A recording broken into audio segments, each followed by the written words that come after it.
xibaar yu wér te wóor ca tàng-tàng ba abonnez-vous pour ngeen di mën di jot suñuy vidéo.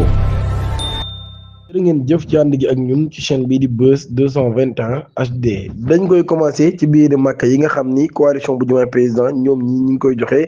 ay membre am loolu yi nag daal daan nay commencé di indi ab division bu métti seen biir. Diomaye Président di coalition bi nga xam ne nag daal jamono ji ñi ngi traversé ab zone de forte turbulence ci li nga xam ne nag daal mi ngi jóge ci répartition des billets pour la pèlerinage à la Mecque. loolu yi le chef d'état Bassirou Diomaye Diakhar Faye daal leen koy jox question boobee nag daal jamono ji daal na doon ko lu sensible lool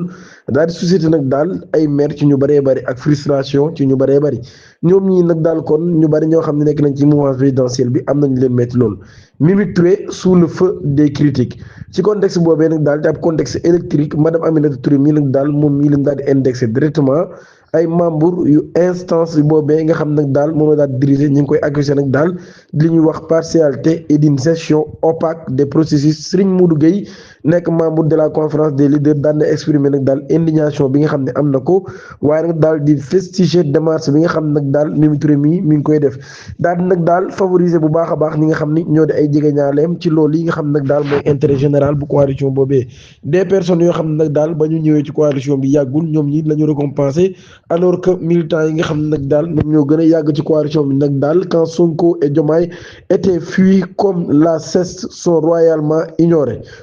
sont royalement ignorés. ay accusation de sabotage et d'opacité loolu kon moo daal di am ci loolu leader de l'union patriotique UIP bëgg sa réew moom mii nag daal na dem sax ba gën a sori ci mbir mi daal di accuser ancien premier ministre nag daal di dafay liggéey ngir nag daal di affaiblir coalition bi ci moom mii nag daal jàpp na ni ay billets daal nañ koy attribuer à des transfuges ayant soutenu l'opposition lors de la dernière présidentielle. Plus grave encore mi ngi affirmé nag daal am na sax benn waa joo xam ne daan nañ ko tudd nag ci mbirum malversation des fonds publics moom mii nag daal bokk na ci liste bi nga xam ne ñoom ñooy jot yooyu lay xaalis mun nag daal loolu yi kon mun ñu ko d'accord président dafa war a jël ay responsabilités am ginnaaw ba nag daal lu jiitu muy nekk loo xam ni lu trop tard lay doon mu jàpp nag daal ab passif qui pèse sur l'unité. Serigne Modou Gueye daal na wax nag daal ce n'est pas un coup d'essai pour Mimi Touré. Il évoque notamment l'épisode de la réception de la Coupe d'Afrique des Nations 2025 au palais présidentiel. invitation yi nag daal dañ ko distribuer ci ab manière sélective daan na xam leen nag daal ñoom ñi musuñu wane benn preuve ci wàllum transparence et d'équité waaye nag daal jàpp na ni doon na sëkk nag daal ngir ñu daal di dakkal boobu le mbir ci assisement yi nga xam ne kon mi ngi koy daal di amal jamono ji.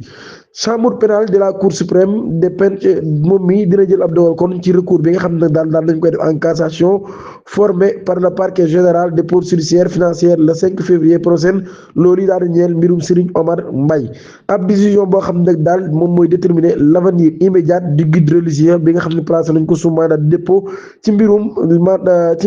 Madiambal Diagne boobee ak njabootam. loolu nag daal di ab recours boo xam ne def nañ ko ginnaaw décision bu chambre d'accusation financière daal di jëloon le 20 novembre bi ñu génn ginnaaw ba daal di ordonné placement de l'intéressé sous contrôle judiciaire. décision boobee nag daal dañ koo daal di suspendre ginnaaw pourvoi des parquets ba nga xam ne nag daal parquet bi kon daal di def ab pourvoi loolu yi kon moo tax ñu daal di prolonger ab séjour am ci prison bu baax a baax moom mi nga xam ni moo di Madiambal Diagne moo jamono ji sax ñuy wax ak yéen ma nga ca France ginnaaw bu nga xamee ni réewum Sénégal mi ngi sàkku ñaar ko extradé. pour les conseils du marabout cet environnement de description judiciaire renforce ses sens n'ayant jamais été impliqué dans la gestion directe de l'entreprise familiale au cœur des litiges. position nag daal moom mii daan na xam ni kon moo gën a moyen comprimé aux yeux de ses soutiens. pour mémoire Serigne Omar Gueye mii nag daal nañ ko inculpé ko pour complicité dans l'affaire de rétrocommission présumée qui vise Madiambal Diagne et sa société immobilière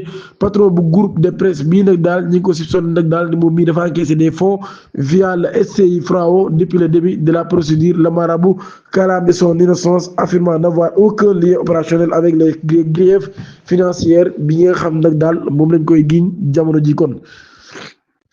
dañu génn ci wàllum politique dugg ci beneen mbir bu doy waar lool mbir moo xam ni nag daan na yem ñëpp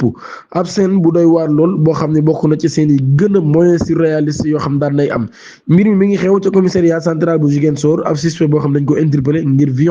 ngir ay agression yoo xam ne kon daf ko doon amal daal di yoroon sax li ñuy wax arme blanche loolu yi nag daal di stupéfier les policiers lool ndax moom mi ginnaaw bi nga xam daal di ko place en garde à vue fa mu nekk ca commissariat ba fa la ni dañ ko jox yamba mu daal di tux maanaam policiers yi ci boppam la laaj yàmba ngir mën a tox buñ sukkandikoo ci l'observateur mbir yi mi ngi xew mercredi bi ñu weesu M Diop ay atam toll ci 41 ans daan nañ koy arrêté ginnaaw ba nga xam ne daan nañ poignardé A Guissé ab cordonnier boo xam 35 ans la am ci fi nga xam ni moo di cordonnier wax 35 ans la am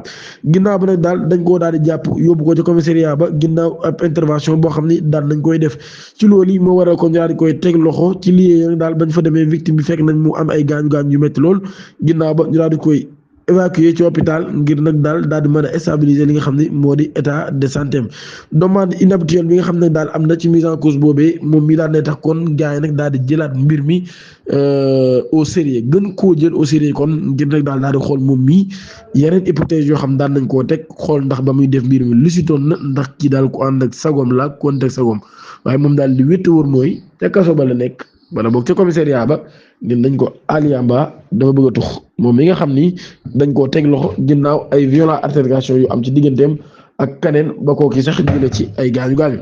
dañuy jugee ci loolu jàll ci beneen mbir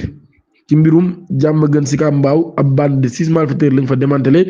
ginnaaw ab braquage bu ñu def ci poste Thiaroye commissariat d'arrondissement de jàmm gën si Kambaaw daan nañ amal ab coup bu am solo lool le 25 janvier 2026 les forces de l'ordre ñoom ñi daan nañu procéder au démantèlement d'une bande de 6 individus impliqués dans une série de délits graves notamment vol avec violence association de malfaiteurs complicité de détention et stupéfiants mbir mi nag mi ngi xew bi 5 heures du matin jotee ginnaaw agression brutale boo xam ne am na ca poste Thiaroye victime bi nag daal daan nay alerter la police daal leen expliquer nag daal dañ ko dépouiller par 2 individus circulant à scooter les agresseurs ont emporté un sac contenant d'un iPhone 14 Pro Max des ordonnances médicales ainsi qu'une importante somme d'argent ci loolu kon nag daal ginnaaw ba ñu daal di daw ci nature bi kenn gisatu leen waaye enquête yoo xam ni takk der daan nañ koy def tax nañu jàpp ñooñi ak yeneen ñeent nit yoo xam ni daan nañ leen di teg loxo escroquerie à 38 millions de francs CFA rebondissement boo xam ni am na ci mbirum business de médicaments yi nga xam ne nag daal ñu ngi koy def à base de plante cerveau ba daan ne rek perdre li nga xam ne moo di muy waar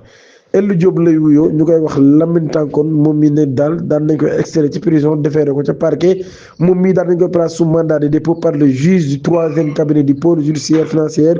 PJF dans le cadre de l'instruction du dossier des prétendus marchés d'exportation de médicaments à base de plantes qui poussent en Afrique. ñu daal koy considérer comme le cerveau de cette affaire d'escroquerie dont le préjudice est estimé à 338 millions de francs CFA Diop mii nag daal daan nay am 20 plaintes yoo xam ne déposé nañ ko au niveau de la division spéciale cybersécurité DSC Libération mu joxe information bi nag daal di xam ne édition bi mu génnee lundi que mise en cause bi nag daal daan nay génn ci cellule am ci Rebeuss pour faire face au procureur